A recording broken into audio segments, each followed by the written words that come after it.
Recorder's on. Take one. Go for it. This is Dr. Melissa Corley Carter from epiclifeactually.com, and you are listening to Vroom Vroom Veer with Jeff Smith, reminding you to live an epic life and shine your light. Beautiful. Thank you very much. That was awesome. You're welcome. All right. I'm going to hit stop. I'll be right back. Okay.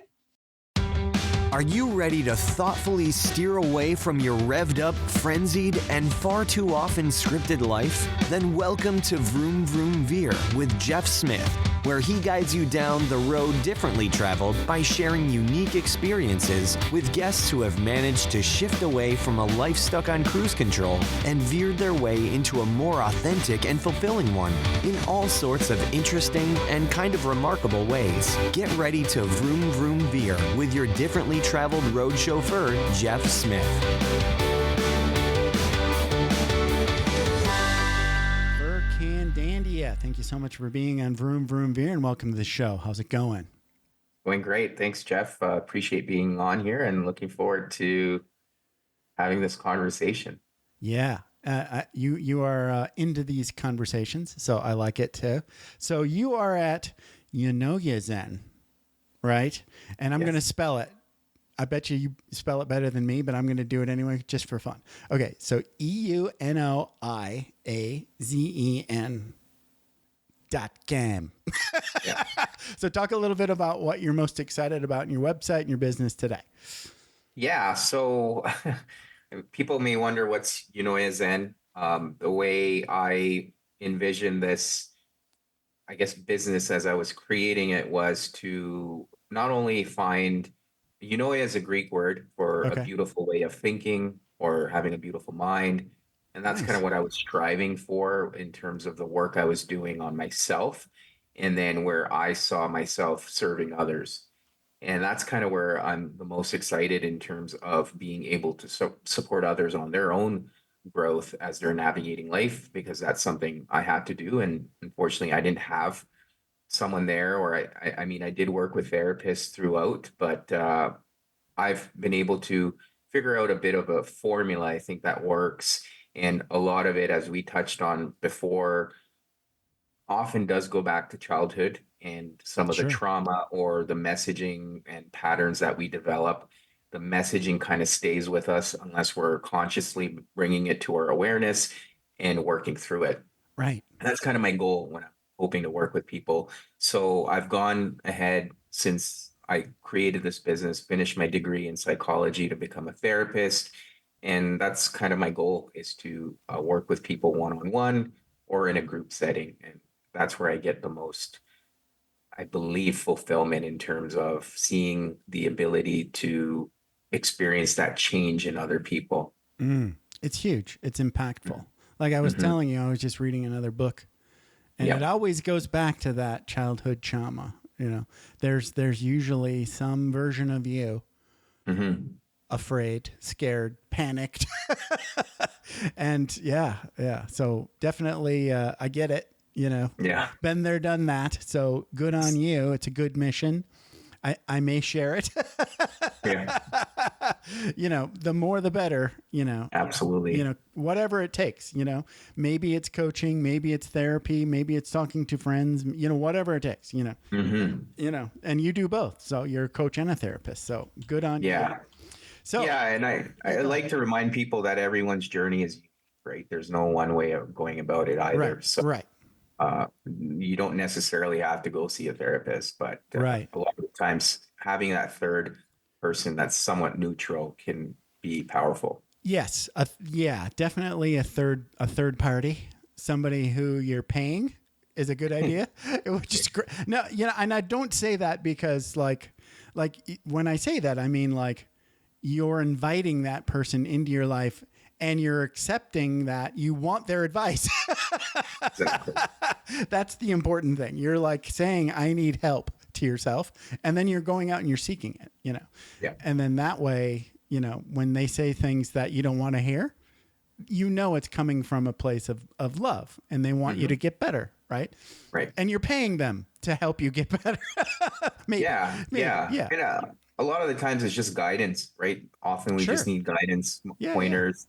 And I've seldom find it that you point something out or highlight something for the individual and they're surprised or shocked. A lot of the Right. time we're fairly wise in general. We have intuition and we know what are the things that we need to focus on, put our attention to. And just having that, I think, validation from another person, whether it be a professional or not, I think can be powerful. It really depends on our openness and willingness to go there and do the work that's required. Yeah. Yeah, totally. I think the therapist, coach, or whoever is, Mhm. facilitating you doing Correct. the work. Right. Yes, Yeah. absolutely. So you weren't always a therapist and a coach and a speaker and a group facilitator. So where did you grow up? What part of the country are you from? Well, I'm actually from Canada. Okay, I So, was gonna guess Canada. yeah. So East Coast, West Coast. Where? What part of Well, Canada? so yeah, I mean, technically people a lot of times will call it, well, not technically, but people often will call it the eastern part of the country, but it's not really the coast. I Okay. grew up in Montreal, which Okay. a lot of people are familiar with. Sure. And I did my undergrad in engineering, and I had a job lined up when I finished school. So I moved to the other side of the country, to Western Canada, Mm, and I'm currently in Calgary, Alberta. It's a city in the province of Alberta, sorry, in the province of Alberta, right. neighboring kind of like the province of British Columbia, where Sure. Vancouver is. So Right. again, Right. familiar with Vancouver. So yeah, but yeah, to your point, I didn't start off as a therapist. I actually started my career as a professional in engineering, Right. What kind of engineering? mechanical. Okay. So yeah, I mean, I've shared this story. For me, growing up East Indian, there was not a lot of options given to me by my parents in terms of professional uh, endeavors I could take on. Okay. So You can be a engineering was doctor. You can be a lawyer. exactly. And Right. engineer Right. was number three. Okay. It Wow. required the least amount of schooling at the time, Sure. especially if I just went and got an undergrad. Right. And I was pretty sharp when it came to math, and I enjoyed physics. So that was kind of the most natural choice when it came to which discipline I wanted to do in engineering. And I enjoyed it. I really enjoyed the challenge of being in engineering and the discipline that's required and the work ethic.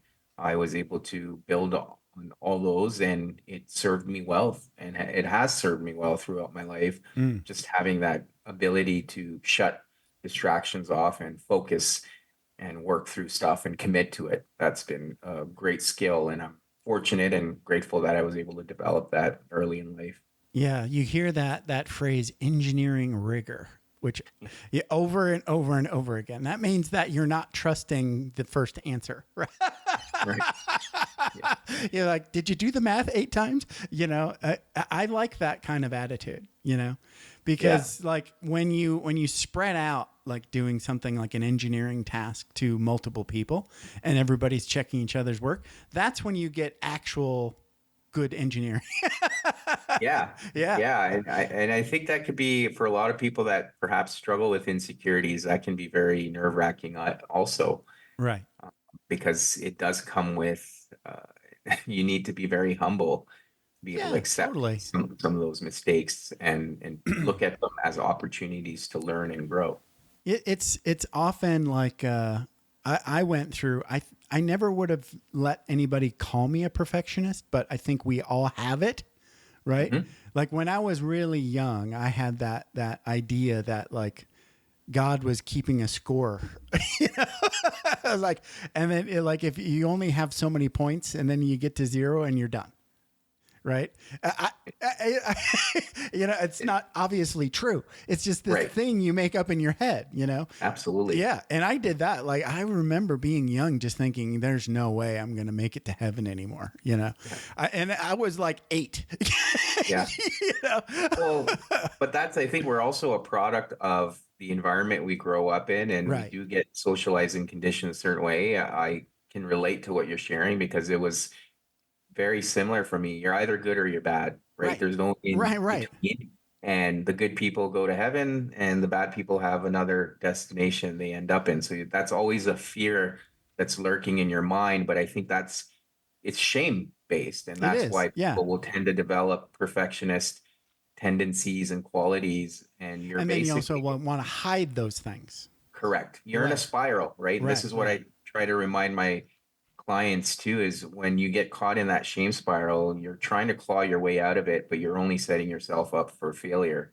Because Yeah. if you're trying to be a perfectionist, or you're trying to overwork yourself, and you're trying to avoid the anxiety, guess what? You're just running around in that hamster wheel Right. and never moving forward, Yeah. really. Been there, done that. Doesn't feel good. No. So, okay. So you're an engineer for how long did you work in the engineering field? Well, I'm still in it. I'm Okay. not fully out. I'm All right. transitioning my way out. Nothing wrong with that. That I No. tell everybody that, don't Yeah. jump off the cliff. You can just, change slow. Well, and Go I was slow. on another podcast yesterday, and the individual kind of just assumed, well, he was asking, well, how do you kind of go from one way of thinking, like being an engineer and analytical, to then working with people as a therapist?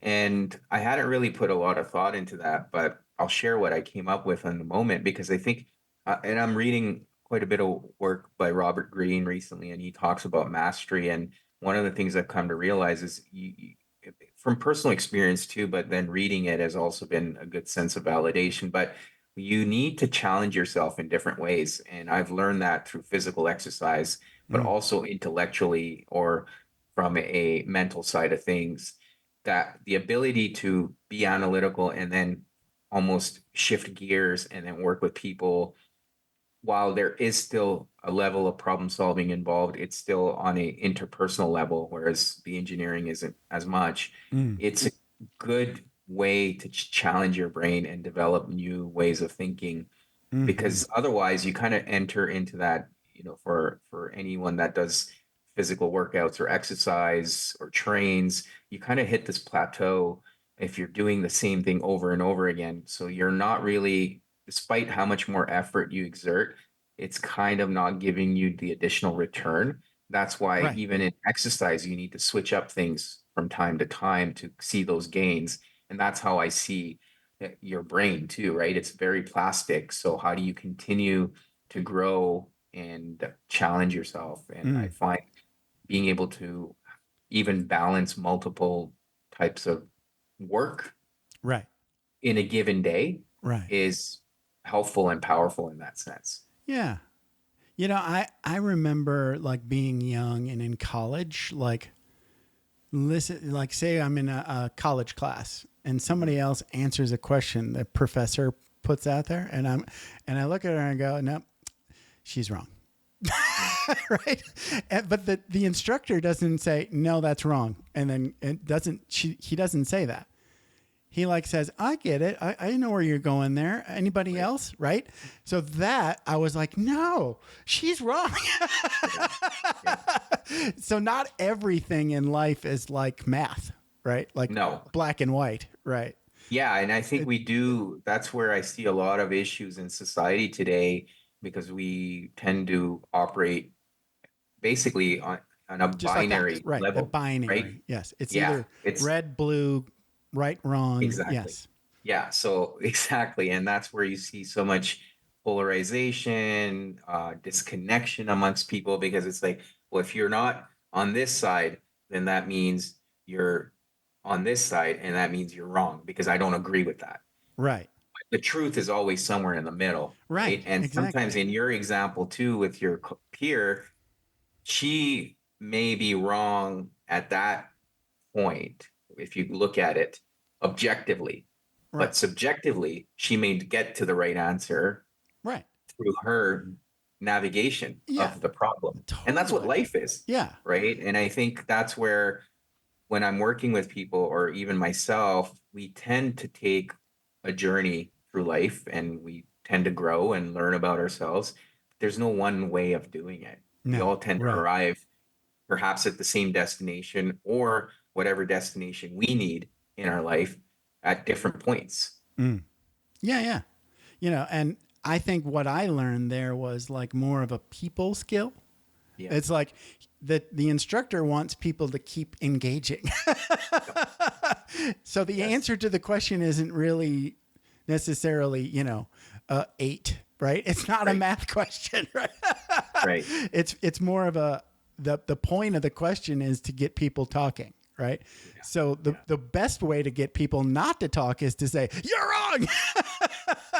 Right. They're just going to shut down, right? So that was a lesson that I learned. I was like, okay, he didn't just say, "You're wrong." Maybe she was wrong. Maybe I was wrong. I don't really remember. But it's not really about that, is what I learned. Yeah. Yeah. So that has got to be a challenge from somebody that comes from engineering background to then, listening in a different way and interacting in a different way. So good on you for, challenging yourself and keeping growing. Well, That's a I growth think mindset move, right? yeah, and I think for me, it was always, I mean, I've always enjoyed being around people and being a people person. And as much as I enjoyed the technical side of being an engineer, one of the elements that was missing was the ability to interact with people, not necessarily just on a work basis, but on a more personal level. Right. And I feel like also being on the older side of things, where like a lot of the peers I was going to school with in the psychology program were Younger. quite younger, Right. but that was the element that's missing, because I think once you go through life experiences too, then you have a sense of a deeper understanding, and you don't tend to judge as much. Whereas I think if you're slightly younger, I remember being younger, I was fairly more judgmental, but that's just Mm. because I was closed-minded and I didn't have a good perception of the world. Throughout time, I was able to gain that. So then when I am working with clients, I am able to step to that interpersonal aspect of it, but also have an open mind and recognize that everyone's going through stuff in different ways, Mm. right? We also tend to ostracize people based on their addiction. But the argument there is we're all addicted, right? We're all There's addicted to something. Yes. yeah, it's all, there's Right. certain things that are glorified, right? Achievements are glorified, Power, certain money, forms of, right? yeah, Mm. exactly. Whereas substances perhaps aren't, but they're all like the brain is operating in the same way. It's just what you're chasing is It's different. all neurons, right? Exactly. Yeah.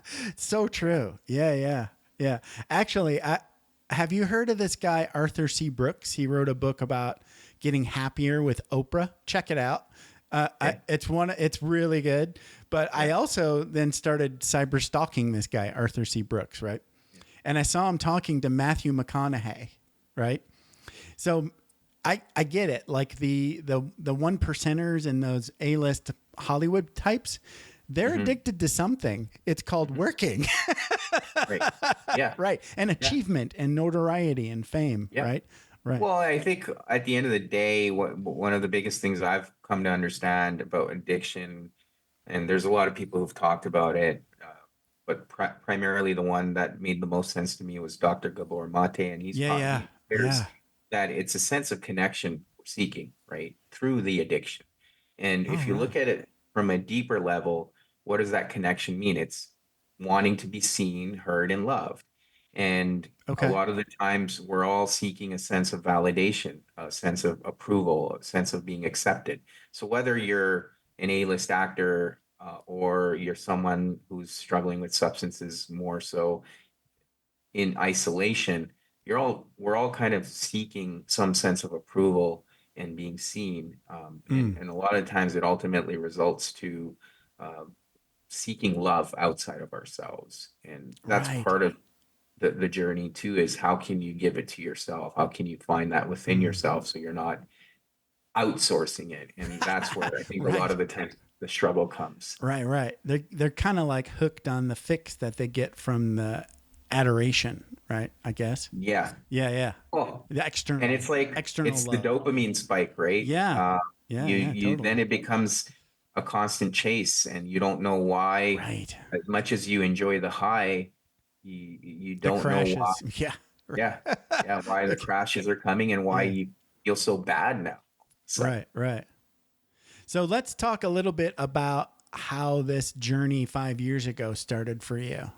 Yeah. So what Sure. led up to the veer moment of going through a separation that was really rough? Yeah, I think for me, I was in a relationship where I wasn't feeling fulfilled. I Okay. wasn't happy.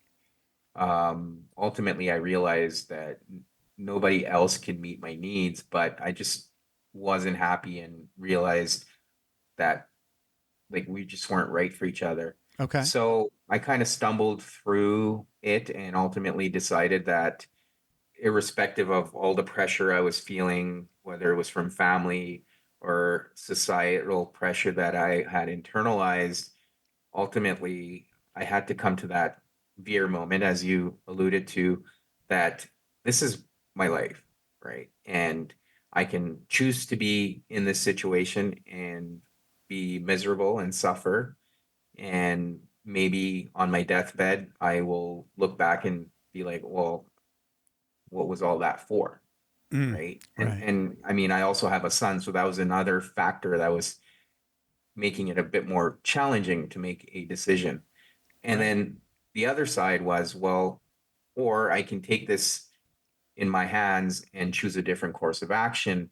And then when I'm on my deathbed, I can look back and be like, okay, you took a risk, whether or not it works out, you Mm, still took a risk and now you know, right. right? And that would be easier to live with than the former.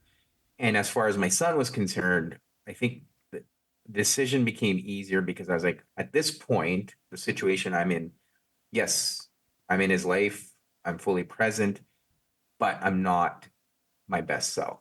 Right. And as a father, my job is to role model certain things. And if he ever came to those crossroads, I would want him to choose himself, choose his Yeah. best self, Right. All right. and Yeah. not sacrifice that. So I need to role model that. And Mm, if he were to ever grow up and ask me, Dad, why did you make these choices? I could say it was to be a better version of myself. And mm. as much as For the time, him and for the rest of the world that you hope to yeah, but serve. Yeah. ultimately I owe it to myself first, Right. because if I don't give it to myself first, then I can't give it to others. That's And right. that's where that love piece comes in too, right? If you can't love yourself, you Mm, can't really truly love others, because all these scars and wounds and patterns will continue to get in the way. And that's ultimately that was it. It was, if as much as my time with him is limited, when I do have time with him, he gets to see the real me, yeah. not a shelled version of me, not a incomplete version of me, Mm, not wow. a wounded version of me, just who I am, Right. as authentic as I can be, Right. and as grateful and uh, whole, right, as Right. I can. And that's As been healthy as you can make yourself. Right. correct. Yeah, Correct. yeah, yeah. That's takes a lot of courage these days. It's like you're putting down the false idols. You know, it not many people are doing it. So Yeah, when I well, meet and I other have people, yeah, compassion. yeah, I have me compassion for too, them of too, course. because it is difficult, right? It Right. wasn't like, I'd be lying if I said, oh, it was a walk in the park. It was not. There was many days where I was just like, oh man, I just want this to end. Yeah, been there, done And that. Yep. yeah, dark times, dark days Sure. for me as well. And Right. fortunately, uh, the higher power was looking out for me and guiding me. And as much as I kept making terrible choices, I somehow managed to get through it all. And now I'm extremely proud of how I've navigated it and the journey, and grateful for the journey I've taken, because it's taught me so much. And it's I've become a person I'm very happy with and content with. And I mean, happiness can be fleeting. I think it's the sense of contentment that I enjoy. And it's still a battle every day. I think Right. that's our journey in life, that you do battle with everything that's out in there in the world, including yourself. Yeah. Uh, and your ego and your demons, but I'm content with the way I can face those battles now. Whereas in the past, I didn't have the strength or the vulnerability to be able to do it. So I know part of the story included some substance abuse. So what did that look like? Did you end up going to therapy for that, or like a recovery program, or what did that look No. like? Yeah, I think for me, I resorted to alcohol as a outlet and Right. an escape. Hmm. And it just became a crutch that, oh, this is uh, I'm having a hard day. I need to relax. Right. we And That's every Friday for me. yeah, Yeah. yeah. Well, and that's what it became, right? And Mm. then I think ultimately what happens is then you tend to surround yourself with people that also validate Right. those Your drinking behaviors. buddies. Right. Yeah, exactly.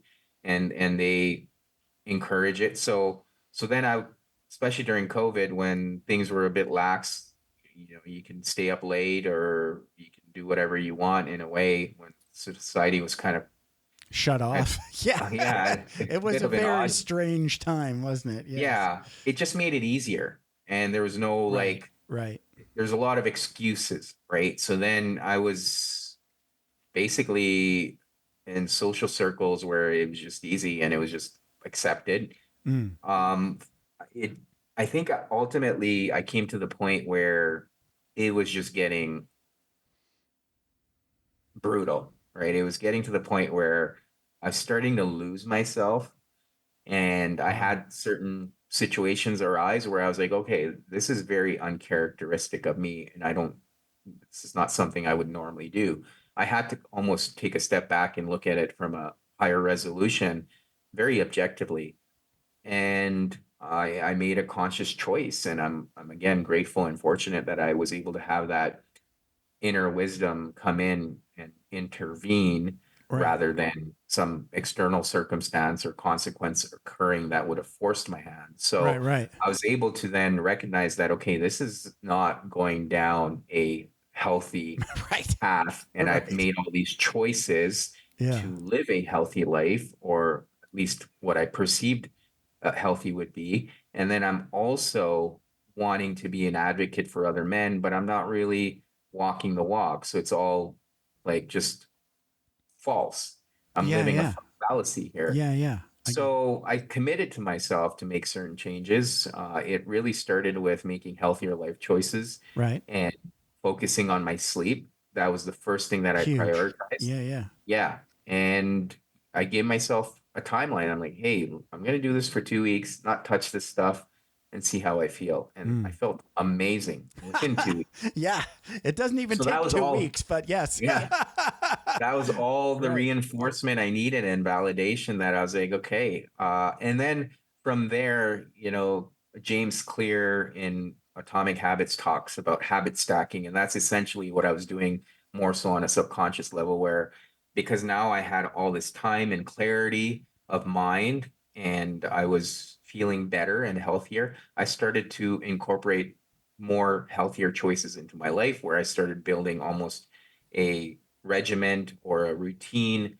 And all of these things started reinforcing each other to the point where I just started feeling way better, more clarity. I wasn't getting distracted as much. I was starting to set goals for myself, more productive goals, and I was starting to achieve things. Whereas in the past, I would just kind of let things slip. And it almost felt like I was back in my engineering school where I was just so focused on getting through the program and doing well, now that I was able to focus on the things that really mattered to me and Right. the goals that I was striving for. Yeah. Getting healthy. Yeah. Mhm, You make me think of like, I went through, something very similar. I had several wake up calls, but mhm. yeah, like just deciding, like waking up with like yet another hangover, and it's just a Mhm. little bit harder than the last one, right? And you're like, Yeah, do I really need to keep doing this? yeah. Right. Well, and the scary thing is we become like tolerant You get to, good at it. Yes, you yeah. totally get good at it. Of course. And then Yes. And then you're it gets almost worse. Right. pushing the boundary a little Right. bit every time to see how much more can you get away with. Exactly. Right. And for Yes. me, it was like the best way I can explain it, I would swing back and forth between like this hedonic life Right. And then the next morning would be A nihilism. monk. A nihilist. Okay. Yeah. No, it wouldn't be a monk. I'll tell you No. that, because you'd wake up and you're like, oh, so I'm not with the people I was having a blast with last night. And like now I have to like do real stuff and I don't feel like great. I feel sick.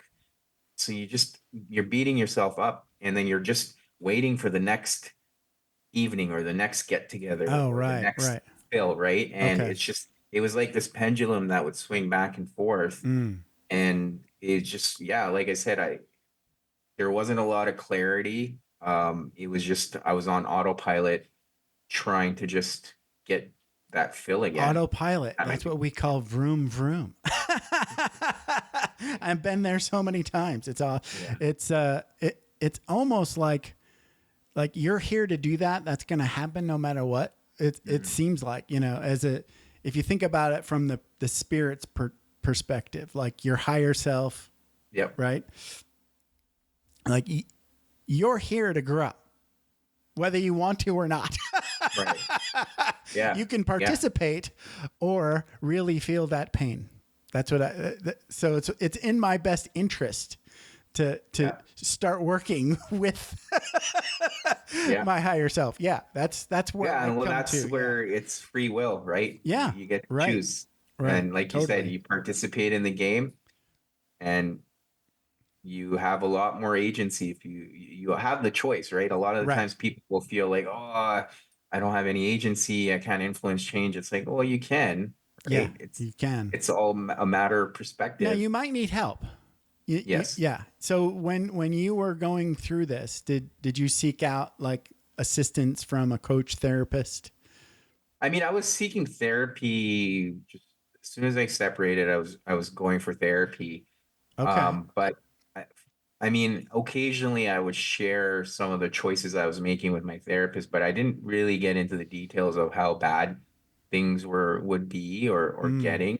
okay. I think I just had minimized it to myself that because again, it was just happening around me and it was just normalized, And you were right? still That's what getting we away with it, and you weren't having well, you weren't having the catastrophic consequence. You were having yeah, yeah, I mini think it, consequence, right? Like, yeah, I mean, that's right. all perspective. I agree. Like, if you look at it from that perspective, yes, I was getting away with it, but we truly Right. don't get away with No, anything, right? no. And I think a thing that you and I have in common is we're calling ourselves. Somebody is calling ourselves in our own bullshit, like on a regular basis, which yeah, I find, a blessing. right, Like when I wake up hungover, I don't blame anybody but me. right, I know that I yeah, did that. Yes. yeah, yeah, But when I exactly, hear about these other external consequences like law enforcement and lawsuits, I'm like, right, geez, right? I would never let it get that far. I'm better at this. yeah, yeah, yeah, I'm yeah, better at, screwing with my spirit. for sure, But for sure. at some point you think, maybe he's right. Right. Yeah, no, I agree. And as far as the therapy goes, like I said, it, it was just normalized. It was just something we did as friends. So it wasn't like, oh, this isn't like, I mean, deep down inherently, I knew that this wasn't the lifestyle I wanted to live. Right. But, and I'd somehow just convince myself that, oh, it's temporary and it's just COVID or I'm going through a breakup or this and that. There's always some excuse or the other. And I think, as we kind of before we started this episode, we were talking about responsibility. I Right. think at one point I came to the conclusion that, okay, I need to take responsibility for my life here, Right. or someone else will, or something will happen where I Mm, may not have that choice anymore. So, right. so That's a yeah, I'm huge again, lesson. That right yes, there is a huge lesson. exactly. So I, I'm blessed and grateful that I came to that conclusion. right. I mean, I think I told you I read it in a book, maybe more than Hmm. one book, that Right. like whether you believe it or not, you're responsible 100% with everything that happens, your health, your, Yes. your success, your failure, your money, your wife, your everything, right? Your, all of your experience, that's all on you. Right. And I was Yeah. like, no, it's not. No. And I remember really blaming my parents for birthing me. I was like, I didn't choose to be a human. They did it to me. Right. I got over that. Yeah. So, okay. So let's talk about how, like, now you're trying to help others support their journey to health. So I know you're coaching, you're therapist, your group interactions. So talk a little bit about what you got going on. Yeah. So I finished my master's in psychology back in December. So Wow. before that, I was, Congratulations. thank you. That's Thank you. huge. That's a lot of work. Yeah. Yeah. That was a big load off the back for sure. Yeah. So prior to that, I was facilitating groups, working primarily with men, and was doing a practicum as part of my degree and working one-on-one with other clients, more so in a coaching setting. So now that's kind of expanded. I'm working in the addiction side of things. I'm Mm, working with men on anger management, and then working one-on-one. Again, it's a bit of a hybrid between therapy and coaching, depending on the individual's need. sure. But It's and good to still have both. facilitate. Yeah, I think. Yeah, Yeah, still yeah. facilitating groups. I think both are equally powerful. Mm, In a one-on-one setting, obviously, you can get a bit more vulnerable and get down to the root of some of the issues where people may be more comfortable opening up about them right. versus being in a group. But in a group, especially working with men, I find that it's easier for them to open up as well because they feel like they're not the only ones going through some of their Totally. challenges. And I think a Totally. lot of the times that's how men feel. They tend to struggle in isolation because they feel Right. that no one really understands, no one That can relate. that quiet So desperation that yeah. exactly. Yeah, yeah. Yeah. So the Right. group provides that. I like to say vulnerability often is, it's the power of one. You need one person to be vulnerable and it takes the pressure off everyone else and they can Right. open up. I often see that in the groups, and it doesn't always have to be the facilitator because it could be one person as well. So, or the individual that's participating in the group. So both are kind of what I'm doing, and it's been great. I love it, and I love seeing the impact it has on people and the how they're able to navigate through some of these challenges and set goals for themselves, or even just having more awareness. I think a lot of the Right. times things that happen in the background, it's like that algorithm running there, and until you don't have conscious awareness, you can't change the course of it. So uh, I think that's very valuable for a lot of people. Once they have that awareness, then they can start catching on and make pragmatic choices or Mm. change the course of how their life is going. There's so many different little pieces and pockets. A lot of, when you talk about the therapy side, I agree that we all Yeah. have childhood trauma.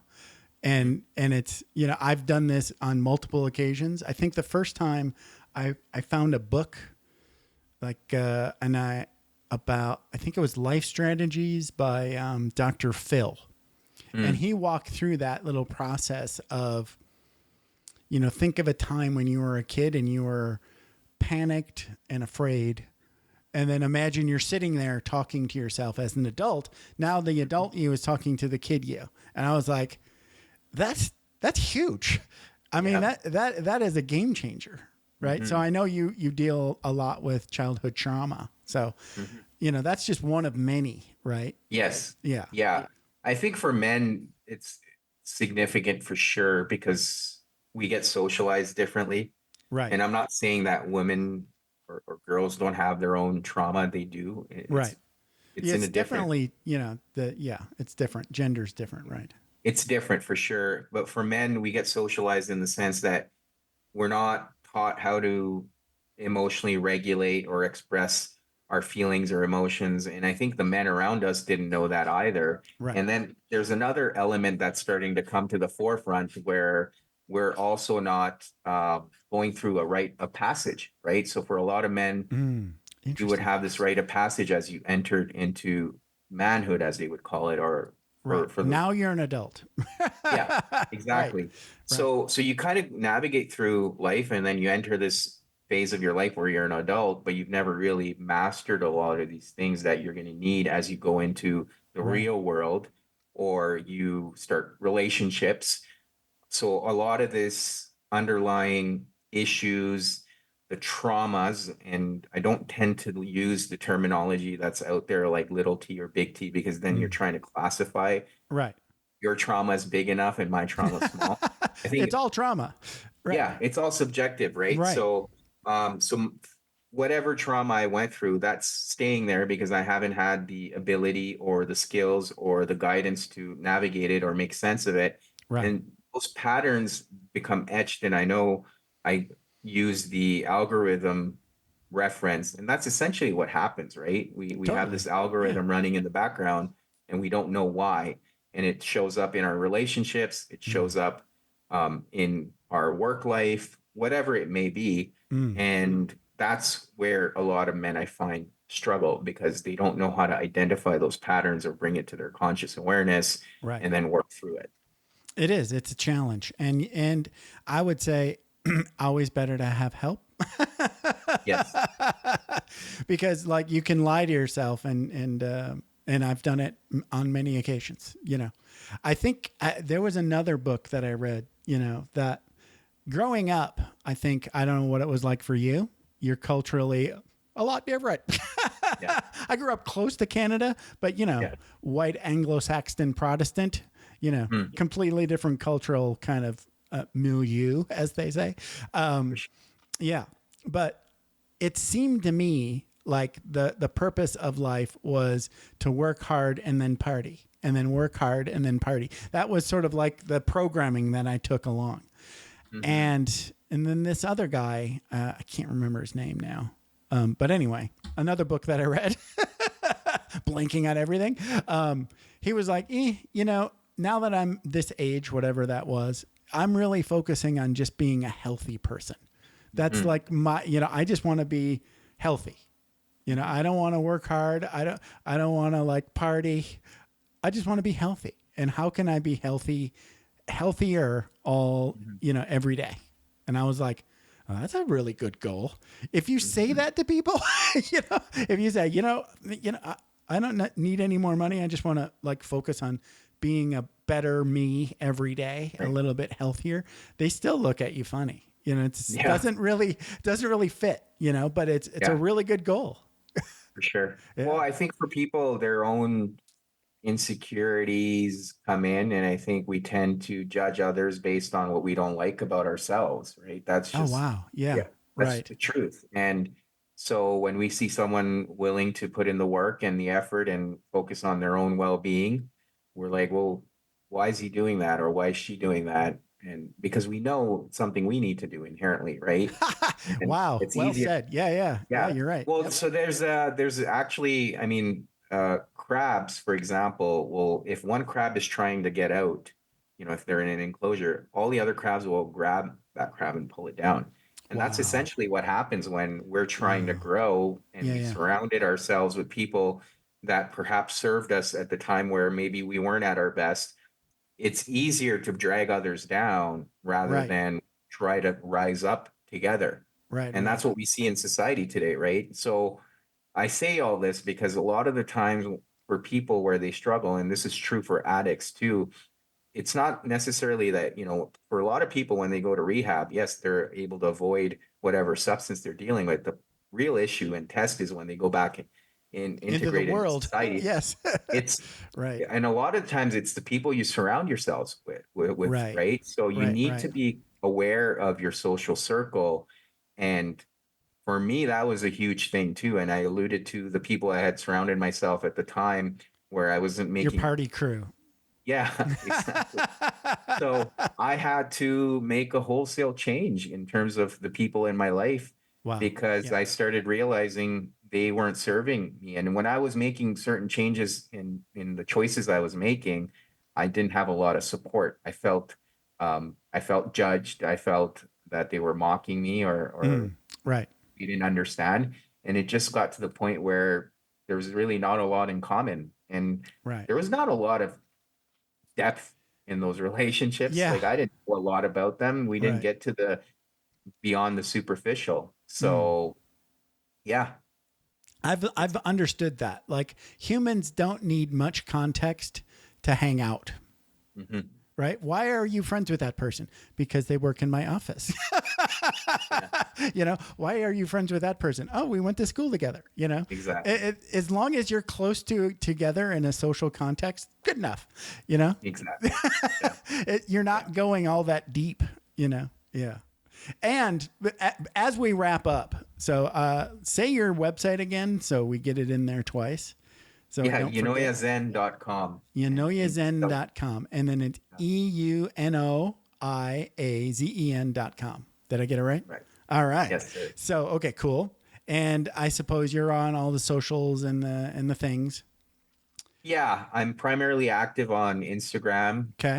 So simple. If you get the website right, then you should get my Instagram handle right Right. as well. It's eunoiazen. But yeah, I'm primarily active there, and then I also have a podcast, Easy Conversations, where I tend to focus a Eunoiazen. lot. Easy. Got it. Yeah, Took me 3 exactly. seconds to figure it out. Yeah, well done. Most people don't make that connection. Okay. But yeah, it's really focused on mental health and normalizing a lot of these conversations we tend to avoid or struggle to have as people in general. Right. So my hope is to share stories of others who've gone through life and come out on the other end and willing to share it. So it's all out there. I love it. You know, as we wrap up here, I just want to throw out a couple more things. In our modern world now, there are things that are too good for our brain. So, like one of my guests told this story about how a zookeeper gave a sheet cake, you know, like a birthday cake for a bunch of people, Yep. to an elephant. Okay. And that elephant ate that sheet cake. And it wasn't an elephant sheet cake. It was made of sugar and, you know, just a regular cake. And it took that elephant a really long time to recover from that sheet cake. It didn't want to eat anything else. It was too good. I mean, their regular diet is not that, right? It's not cake. No, no. And so we are like surrounded now with, you know, 24/7 free pornography. It's too good. Your brain can't handle that, you know? Yes. You know, alcohol is alcohol, right? But like video games are like overdoing your dopamine system. It's too good. Absolutely. Popeyes is too good. Yeah. It's like cake and for an elephant. So don't go like judging yourself too harshly. We're swimming in a new soup. Absolutely. I think it's asking Right. yourself, if something's that easily available, what is going on? Right. And I Yes. think instant gratification is available at our fingertips. And I agree, it's more of a issue with the postmodern world, whereas prior to modernism, I suppose people had to go out of their way to find some of these things, right? So Yeah. it was somewhat challenging and hard to find. Whereas now, to your point, you know, you can get porn right on your smartphone. You don't have to go trying to exchange CDs or VHS tapes with your buddies. Right. Or When I was dig growing out up. like Playboy magazines. Right. Yeah. Yeah. Yeah. And you know, I don't want to get too specific because it'd be weird, but what happens in the porn will never, ever happen in your real life ever. Right. Yeah, I mean, I've done a full episode on porn addiction, and that's essentially, I mean, a lot of these things that are available to us, and I've also made reference to, you know, online dating. It's like within minutes you can be meeting someone, right? Right. You break up with someone, and right away you could be talking to another person. Oh, I never All even of these thought about things. that. Yeah. Yeah. So But like it's just, online dating is getting, it's almost like an extension of like pornification of dating a little bit. yeah. Right? Yeah. Yeah. I mean, Wow. it's just, Wow. and then that's what happens with, you know, they've analyzed brains of people that are on meth or cocaine, Right. and they have a similar pattern to porn addicts, because Wow. that dopamine spike, it becomes so normalized that now you have to push the barrier to Right. get the same feeling. And we touched on that in a different way, Yeah. but that's essentially what's happening, is like, how can I extend this? And this is what happens with porn, right? Like the Right. thing that you enjoyed before is no longer enjoyable. So you're just pushing out these boundaries, which aren't realistic in a healthy relationship. Right. And the neuroplasticity in your brain is getting like really damaged. Yeah. What is it? It's like the receptors are like you're losing dopamine receptors, right? Isn't that's like the shortcut version of what I understood. Like if you, I think, or it's like there's so much dopamine, your brain says, it's too much. Right. So it reduces the number of dopamine receptors in your brain. So that means everything else in the world is so much less gratifying. Right. Correct. Or you mean, I guess like you're driven, you lose motivation for everything other than the thing. Exactly. Yes. Yes. Anyway, sorry, I went a little deep there. This has been a blast, Furkhan Dandia. I think I said it right. And I need to visit Canada again. I love BC. British Columbia is awesome. Yeah. I need to get back. Well, it's a good for Americans is always good because our dollar is so much worse off. Oh, really? So I get some bargains? Yeah, it's like 70 cents. So nice. Now is the time to go to Canada. Exactly. Get a bargain here. So all right, come brother. spend your tourist dollars. Will do. You come to Vegas. I'm in Vegas. Actually, I am there. I'm actually coming to Vegas on Sunday. Really? Yeah. Wow. We should hang out. Well, my wife, she dominates me on Sundays, but if you're here during the week, reach out. We can hang out. All righty. I'll take you for a bike ride or whatever you want to do. All right, brother. You have a good one. You too. Thanks for taking the time to ride along with us on another episode of Vroom Vroom Veer. For podcast info and show notes, be sure to head over to vvveer.com. That's VVER.com. Man, that's fun to say. And we'll catch up with you next time here on Vroom Vroom Veer.